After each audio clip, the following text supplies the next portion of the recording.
The time and circumstance has changed since 1965. It's not the same conditions in society that when Prabhupada was preaching. Or if we went down to the local park and started chanting, it might be a curiosity, but it wouldn't really attract anyone. Times have changed. Society has become even more degraded than it was in 1965. So our tactics also have to change. We have to be able to search out the people who are qualified and who have the desire to accept this spiritual knowledge as it is. It's not easy. Manusham are sahasreshu. Out of many, many thousands of human beings, one may be qualified to actually understand this knowledge. So if we just go out on the street and try to filter people from there, I mean, we tried it. We didn't go on the street exactly, but we went to like New Age course places and we were giving courses, and that's how those videos got on YouTube, from the courses we gave. And out of many, many courses, actually we only got 2 people that have become associates. So all that work, months and months of work, it got us on YouTube though. And from YouTube now we're getting about 25,000 views every month. And from that many people are coming to the site. So we had to go through that to get there.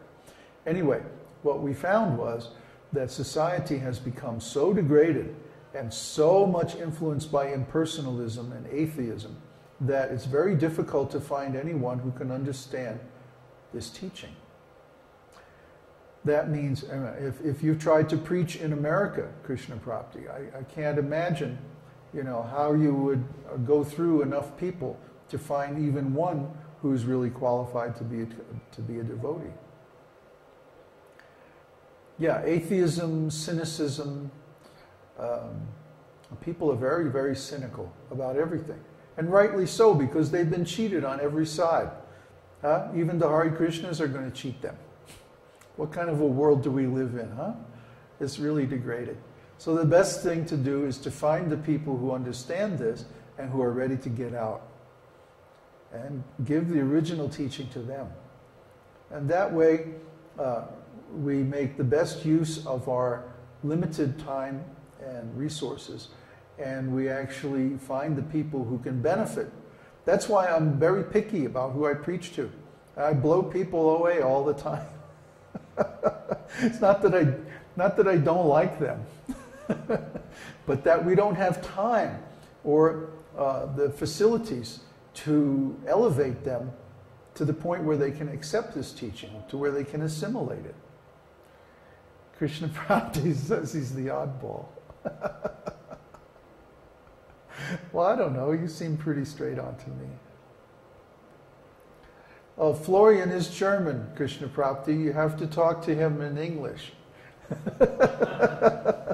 I mean regular English, not slang.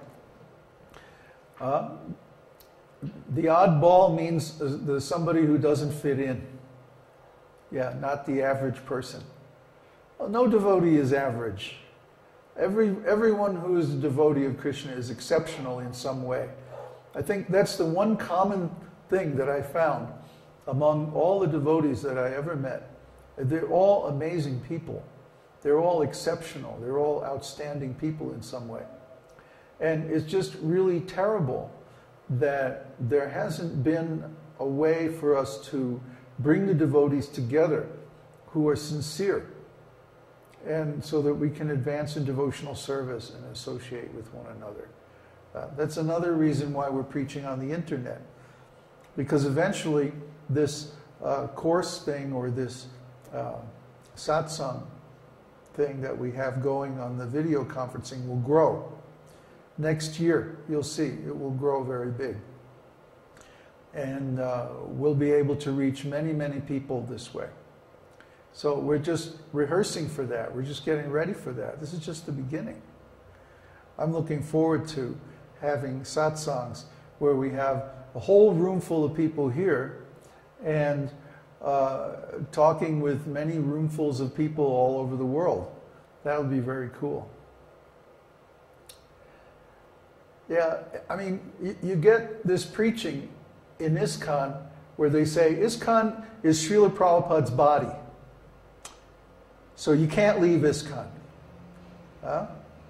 Until they don't like you anymore, and then you get out. But if ISKCON was Srila Prabhupada's body, then why are they changing the books?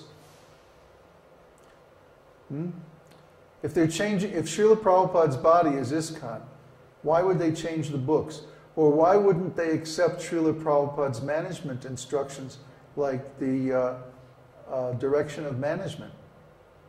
Srila Prabhupada wanted the GBC to be elected from among the temple presidents. Yeah. Again, it's that desire for prestige, distinction, adoration, all that. So they made ISKCON from a democracy into dictatorship. We want to bring Krishna consciousness back to the original form, where each student has a personal relationship with a self-realized teacher. If that means we can only have half a dozen disciples, that's fine. The whole point is that purity is the force. Even though Prabhupada actually didn't say that. If you read the original conversation, some other devotee brought that saying in. It comes from somewhere else. And they suggested to Srila Prabhupada that we use it as a motto, and Prabhupada approved it. But Prabhupada himself didn't originate that phrase, that purity is the force and so on. Yet, it's certainly true. And we want to keep that purity intact. That's why we're doing the teaching on the internet, so that we don't have to deal with the complexity of having many centers, many teachers, and who knows what they're up to. That's a big mess. So we're just doing it very simply, very singly, and even if it's small, that's okay. That's all right. Because by the purity of the teaching, then its force will be there. And even, hundreds of years in the future, people will understand how the tree of Lord Chaitanya branched, and that certain branches became useless. Just like the descendants of Advaita Acharya are described in Chaitanya Charitamrita, that branch became useless. And therefore the gardener, Lord Chaitanya Mahaprabhu, had to cut it off. So we'll also see the same happening with these various nonsense organizations. Once their purpose is fulfilled, they also have a purpose in this whole thing. And they're doing it very nicely to spread the name and fame of Krishna all over the world. But once that is established, then the real work is going to be in esoteric schools like ours, where you can have a personal relationship with a spiritual master. That's the whole point.